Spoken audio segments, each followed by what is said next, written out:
Hi, this is a demo of the Nagra SN. The manual for this SN is a generic Nagra SN manual. There were quite a number of Nagras that were made under the SN flag. The SN is a stereo unit. SN here. As you can see, it's quite beautiful. It's made like a very professional recorder, because it is.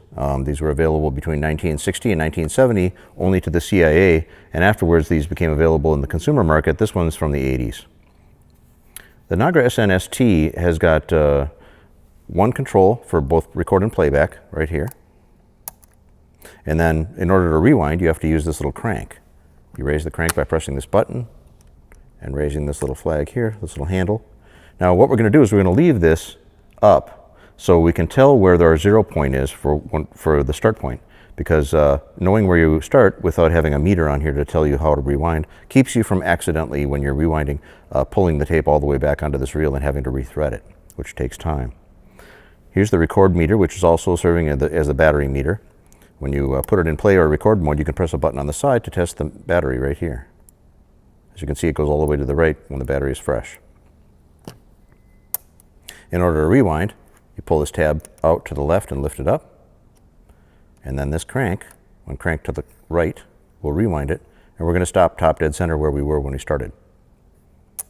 Now, how do you put it in record mode? In order to do that, you have to attach microphones. So there are two microphone inputs, left and right. Microphones look like this. These are standard Nagra microphones that are made for the SN. They're also the same type that appeared with all the other SN series. Left side input is here, on the left.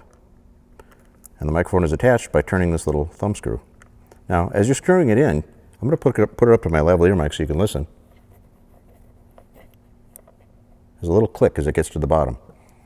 When you tighten it in all the way, it pushes a switch that puts it into record mode. When you attach just one microphone, it will put both sides into record. This side will record silent if you only have one microphone attached, and only audio will go on one channel. But if you want audio on both channels, you have to put in both mics. But remember, you can't record one side and then overdub on the other. It records both channels whenever it's in record mode. So, left side mic is on the left here. Right side mic is on the right over here. And let's do a little recording.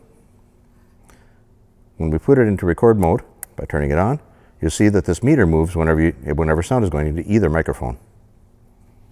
Left side, check, check, check. 1, 2, 3.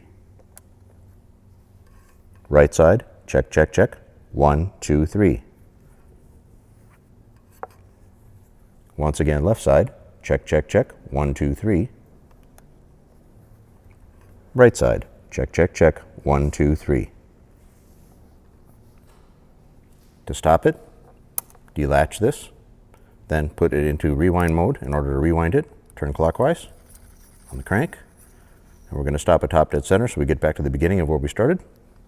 Now, if you record a long recording, you're going to have to count how many cranks there are if you want to get back to the very start point. Now, how do we listen back to this? Well, first of all, we must remove the microphones, because if you try to put it into play mode with the microphones attached, it won't be in play mode. It'll be in record mode, and it will destroy everything you just recorded.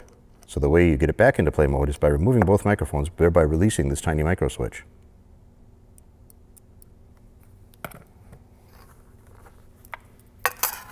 We'll set aside the microphones for a second. Here's how you listen to it the most easily. There are left and right outputs here, left and right. Those are mono. There aren't very many mono headphone connections that are available nowadays.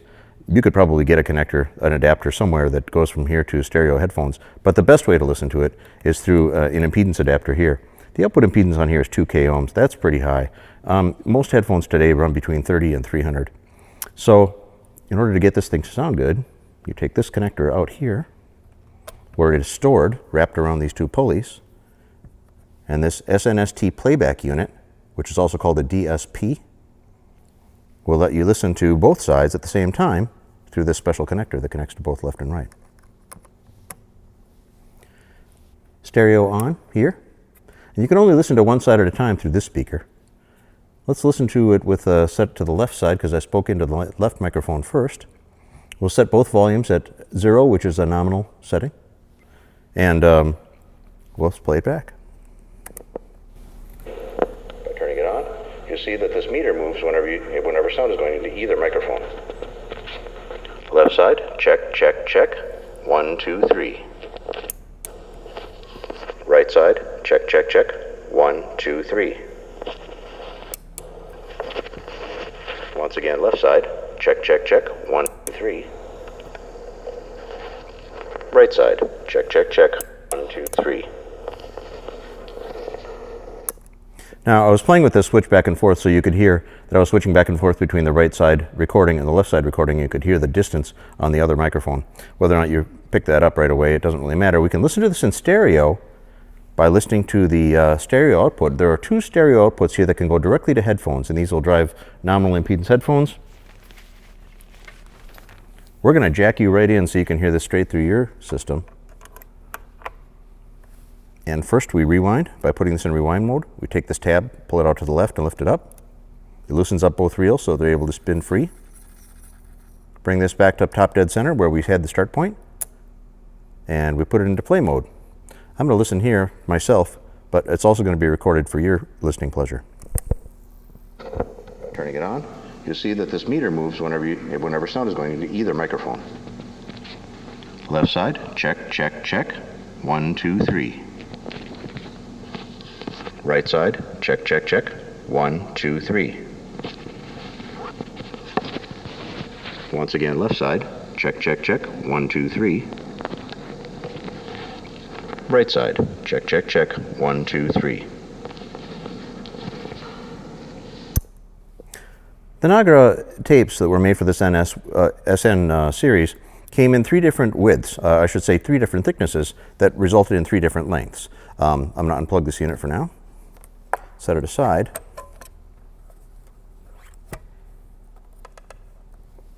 and show you something on the faceplate of this unit. First, we'll rewind all the way and take the tape off. In order to put the crank away, we push in on this release lever when it's at top dead center and then push it straight down and it'll click into place so that it's low. That way the unit can actually be operated with the cover on. You can actually turn it on. It's not going to run right, well this reel will run, but it's not going to run right now because the tape isn't connected. So, then now we can take off this reel, which is done by twisting this center lock until it's lined up with the slots in the reel. And then the reel pops right off. As you can see, it says red reel here, green reel, and blue reel. When you look on eBay, you'll see there are red, green, and blue tapes available. And the thickest tape is the red, which is this, which gives you the highest quality recording. And the thinnest is the blue, which gives you the longest record time, which I believe is just over 3 hours on this unit, operating at 15 sixteenths of an inch per second. Once again, when it's in record mode, or play mode, you can press this switch here to check the battery. The meter indicates your record level, left and right both, when you're in record mode. The pinch roller is located right here. There's the cap stand right there underneath my fingernail. These are guides. This is the record head and the playback head, and that's the erase head. Erase is done just before recording to clean up the tape. This is a little roller, a guide roller that has a spring in it that keeps the action smooth when it's moving. And this reel comes off exactly the same way as the other reel. In order to replace the batteries, you use a coin, like a dime or a penny, here and here to loosen these screws up just a little bit, and then the bottom comes off easily. When you take the bottom off, you'll see that there are 2 AA batteries in here, and they last for 8 to 10 hours with alkalines, maybe even longer.